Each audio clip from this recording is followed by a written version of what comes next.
8 ದಿನ ಆದರೂ ಕೂಡ ಇವತ್ತು ಸರ್ಕಾರ ಆಗಿರ್ಬೋದು ಕಾರ್ಖಾನೆ ಮಾಲೀಕರು ಯಾರೂ ಭೇಟಿ ಕೊಟ್ಟಿಲ್ಲ. ಸರ್ಕಾರದ ಪ್ರತಿನಿಧಿಗಳಾಗಲಿ ಅಥವಾ ಶಾಸಕರು ಮತ್ತು ಸಂಸದರಾಗಲಿ ಮಂತ್ರಿಗಳಾಗಲಿ ರೈತರ ಜೊತೆ ಸೇರಿ ರೈತರಿಗೆ ಇನ್ನಷ್ಟು ಹುರುಪನ್ನು ತುಂಬೋದು ಅವ್ರ ಕರ್ತವ್ಯ ಆಗಿತ್ತು. ಯಾಕಂದರೆ ರೈತರ ಮತಗಳಿಂದನೇ ಇವರು ಆರಿಸಿ ಹೋಗಿದ್ದಾರೆ ಎಲ್ಲರೂ. ಅಂಥ ಸಂದರ್ಭದಲ್ಲಿ ನೀವು ಕೈ ಮುಗಿಕೊಂಡು ನಮ್ಮ ಮನೆದ ಬಾಗಿಲ್ತನ ಬಂದು ಮತ ತಗೊಂಡು ಹೋಗಿದ್ದೀರಿ.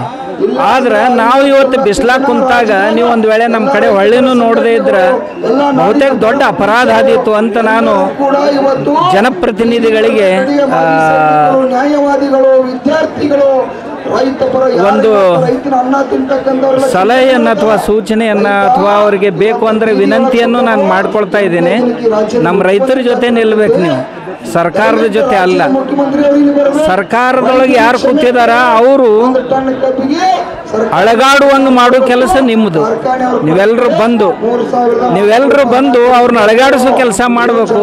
ಆದ್ರೆ ಒಂದು ವೇಳೆ ಬಂದಿರದೇ ಇದ್ರೆ ಅದಕ್ಕೇನಾದರೂ ಕಾರಣಗಳಿದ್ದು ಅಂದ್ರೆ ಯಾವ ಕಾರಣಗಳನ್ನು ಕೊಡದೆ ನಿಮ್ಮ ಪಕ್ಷಗಳು ಯಾವ್ಯಾಕಿರೋಲ್ಲಕ್ಕ, ನೀವು ಆಡಳಿತ ಪಕ್ಷದವರದಿರೋ ವಿರೋಧ ಪಕ್ಷದವರದಿರೋ ನಮ್ಗೆ ಗೊತ್ತಿಲ್ಲ. ಮತ ಕೇಳಕ್ಕೆ ಬಂದಾಗ ಆ ಪಕ್ಷ ಈ ಪಕ್ಷ ಇರಲಿಲ್ಲ, ಎಲ್ಲ ಪಕ್ಷದವರು ಕೂಡ ಕೇಳಿರಿ, ರೈತನ ಮತಗಳನ್ನು ತಗೊಂಡು ಹೋಗಿರಿ. ಈಗ ರೈತನ ಆಗ್ರಹ ಇದ್ದಾಗ, ರೈತನ ಬೇಡಿಕೆ ಇದ್ದಾಗ ಅವನ ಜೊತೆ ನೀವು ಬಂದು ನಿಲ್ಲದೇ ಇದ್ರೆ ಇದೊಂದು ಅಕ್ಷಮ್ಯ ಅಪರಾಧ ಅಂತ ನಮ್ಮ ಭಾವನೆ. ಈಗ ಬಹಳಷ್ಟು ಸಂಖ್ಯೆಯಲ್ಲಿ ವಿದ್ಯಾರ್ಥಿಗಳು ಕೂಡ ಬಂದಿದ್ದಾರೆ, ಬೇರೆ ಬೇರೆ ಜಿಲ್ಲೆಗಳಿಂದ ಕೂಡ ಬಂದು ಈ ಒಂದು ಪ್ರತಿಭಟನೆಗೆ ಏನು ಪ್ರೋತ್ಸಾಹನ ಕೊಡ್ತಾ ಇದ್ದಾರೆ. ಅವ್ರ ಬಗ್ಗೆ ಏನು ಹೇಳಕ್ಕೆ? ನೋಡ್ರಿ, ವಿದ್ಯಾರ್ಥಿಗಳು ಬಂದಾರ ಅಂದ್ರೆ ವಿದ್ಯಾರ್ಥಿಗಳ ಅವ್ವ ಅಪ್ಪ ಎಲ್ಲಿ ಮ್ಯಾಗಿಂದ ಇಳಿದವ್ರಲ್ಲ, ಅವ್ರು ರೈತರೇ. ಅವರು ಈ ವಿದ್ಯಾರ್ಥಿಗಳಿಗೆ ಸಾಲಿ ಕಲಿಸ್ಬೇಕಾದ್ರೆ 10 ಟನ್ ಕಬ್ಬು ಮಾರೇನ ಇವ್ರಿಗೆ ಸಾಲಿ ಕಲಿಸ್ಬೇಕಾಕೈತೆ. ಅವರು ಒಂದು ಮಗುವಿನ ಸಾಲಿ ಕಲಿಸ್ಬೇಕಾದ್ರೆ 3 ರೂಪಾಯಿ ಕಿಲೋ ಕಬ್ಬ, ಇವ್ರು 30,000 40,000 50,000 ಲಕ್ಷ ಫೀ ಕೊಟ್ಟು ಕಲಿಸ್ಬೇಕಾದ್ರೆ ಎಷ್ಟು ಟನ್ ಕಬ್ಬು ಹಾಕ್ಬೇಕಾಗ್ತೈತಿ. ಅಂಥ ತಂದೆ ತಾಯಿ ಕಬ್ಬಿನ ಬೆಲೆ ಸಿಗದೆ ಇದ್ರೆ ನಾಳೆ ಮಕ್ಕಳು ಕಲಿಯೋರು ಹೆಂಗೆ, ಉನ್ನತ ಶಿಕ್ಷಣ ಪಡೆಯೋರು ಹೆಂಗೆ?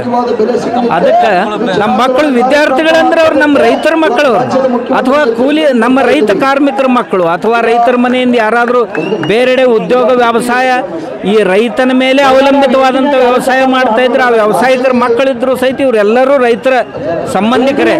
ಆದ್ದರಿಂದ ನಮ್ಮ ವಿದ್ಯಾರ್ಥಿಗಳು ಭಾಗವಹಿಸದೇ ಇದ್ರೆ ಹೆಂಗೆ? ಎಲ್ಲ ವಿದ್ಯಾರ್ಥಿಗಳು ಮನಸ್ಸ ಭಾಗವಹಿಸ್ಬೇಕು, ತಮ್ಮ ಕಾಲೇಜುಗಳನ್ನು ತೊರಿಬೇಕು, ತೊರೆದು ಎಲ್ಲರೂ ಬರ್ಬೇಕು ಇದ್ರೊಳಗೆ. ಈಗ ಗುರುಗಳ ಇವರೆಲ್ಲ ಈಗ ಒಂದು ವೇಳೆ ಇದು ಕೊಡದೇ ಇದ್ರೆ ಆಗದೇ ಇದ್ರೆ ಮುಂದಿನ ಒಂದು ಮಠಾಧೀಶರ ನಡೆ ಏನು ನೋಡೋಣ, ಇವ್ರು ಏನೇನು ಮಾಡ್ತಾರ.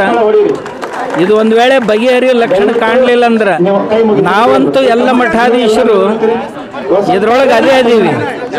ರೈತರನ್ನ ಬಿಟ್ಟರೆ ನಮ್ದು ಏನೂ ಇಲ್ಲ, ಅಸ್ತಿತ್ವನೇ ಇಲ್ಲ, ನಿರಂತರವಾಗಿರ್ತೀವಿ. ಆಮೇಲೆ ಒಂದು ವೇಳೆ ಈಗ ಆಗದೆ ಇದ್ದರೆ ರೈತ ನಾಯಕರ ಜೊತೆ ಕೂಡ್ಕೊಂಡು ಚರ್ಚೆ ಮಾಡ್ತೀವಿ. ಇದನ್ನು ದೀರ್ಘವಾಗಿ ತಗೊಂಡು ಹೋಗ್ಲಿಕ್ಕೆ ಏನು ಮಾಡಬೇಕು? ಇದು ದಿಕ್ಕು ತಪ್ಪದಂತೆ, ಈ ಆಂದೋಲನಕ್ಕೆ ದಿಕ್ಕು ತಪ್ಪಿಸೋ ಕೆಲಸನೂ ಮಾಡ್ತಾರೆ, ತಪ್ಪದಂತೆ ನೋಡ್ಕೊಳ್ಳೋದು. ಇದು ಏನಂತ ಹೇಳಿದ್ರೆ ನಿರಂತರವಾಗಿ ಇದು ಸಮಸ್ಯೆ ಬಗೆಹರಿಯುವ ತನಕ ಕೂಡ ನಾವು ಈ ಒಂದು ಪಟ್ಟಣ ಬಿಡುವುದಿಲ್ಲ. ಶ್ರೀಗಳಾಗಿರ್ಬೋದು ಎಲ್ಲರೂ ಕೂಡ ಇದಕ್ಕೆ ಬೆಂಬಲವನ್ನು ನೀಡಲೇಬೇಕು ಅಂತ ಹೇಳಿದ್ರು ಪಟ್ಟಣ ಕನ್ಯರಿ ಶ್ರೀಗಳು ವ್ಯಕ್ತಪಡಿಸ್ತಾರೆ. ಕ್ಯಾಮ್ರಾ ಪರ್ಸನ್ ಪ್ರಜ್ವಲ್ ಜೊತೆ Mahantesh Hiremath, run TV news, Mudalagi. Run TV news videos ನೋಡಲು ಸಬ್ಸ್ಕ್ರೈಬ್ ಮಾಡಿ, ಬೆಲ್ ಐಕಾನ್ ಪ್ರೆಸ್ ಮಾಡಿ.